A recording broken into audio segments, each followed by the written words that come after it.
Айтеке ешкімнің атақ даңқына қарамастан әділ билік жасаған. Би бір жолы Құндаулай ұлы жүзге келеді. Төле би қарсы алып, биеке жол болсын дейді. Айтқаныңыз келсін би, жол болмақ сізден болсын. Тірімен танысқалы келдік, өліге болысқалы келдік дейді Айтеке. Бұйрығыңызға құлдық, қылышыңыз болса мойнымызға, құшағыңыз болса қойнымызға деп Төле орнынан тұрады.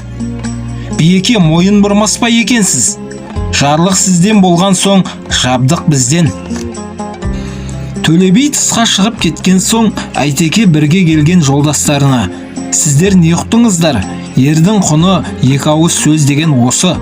Төле би отаулап қыз беретін болды, депті. Оны қайдан білдіңіз? Дейді жолдастар. Қылышың болса мойныма дегені айыбын мойындағаны, құшағыңыз болса қойныма дегені кісінің құнына жасаулап қыз беремін дегені.